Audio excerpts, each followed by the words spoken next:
আসসালামু আলাইকুম। বিগত ২ দিন প্রচণ্ড বৃষ্টির কারণে আমাদের পয়েন্টগুলোতে সেইভাবে যাওয়া হয়নি।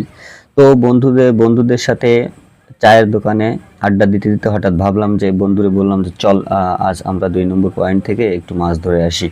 বৃষ্টি হচ্ছে তো বাসায় গিয়ে জাল যেখানে থাকে সেইখান থেকে জাল নিতে গিয়ে দেখলাম যে সাপ, বিষধর সাপ নয় বলে আমাদের তেমন কোনো মাথা ব্যথা নেই। সো আমরা চলে গেলাম বাগানের ভেতর দিয়ে। এই বাগানের ভেতর দিয়ে যেখানে এই বালি উঠানো ওই জায়গায় এই বৃষ্টির কারণে অনেক পিচ্ছিল হয়ে গেছে, বাচ্চারা খেলা করছে, হঠাৎ আমার বন্ধু পড়ে গেল। তো অনেকদিন জাল মারা হয় না, প্রায় ২-৩ বছর জাল মারা হয় না। তো প্রথমে জালটি ঠিক করতে আমার একটু সময় লাগছে, আপনাদের পাশাপাশি ২ নম্বর পয়েন্টে আবারও দেখানোর চেষ্টা করলাম। তারপরে অনেকক্ষণ চেষ্টা করার পরেই জাল ভালোভাবেই হাতে নিলাম জাল মারার জন্য। তো প্রথমে জাল মারার ভাবলাম যে কিছু উঠবে না, তো জাল মেরে দেখলাম একটা মাছ মানে একটা মাছ লাফ দিল। তখন মনে আত্মবিশ্বাস আসলো যে না, কিছু কিছু মাছ অন্তত পড়ছে। জাল উঠানোর পরে দেখলাম যে ছোট বড় মিলে অনেক মাছ উঠলো। তো মাছগুলো আপনাদের দেখানোর চেষ্টা করলাম। এই যে রুই মাছ।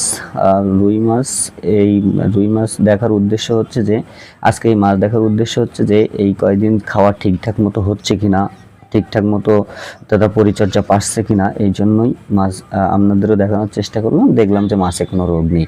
বন্ধু বলল যে চল ওই পাশে মাছ মারি, ওই পাশে মাছ মারি, ওইখানে হয়তো আরও অনেকগুলো মাছ পাওয়া যাবে এবং আমাদের বুঝতেও সুবিধা হবে। সো সেই মোতাবেক আমি বন্ধু আমরা যারা ছিলাম সবাই গেলাম।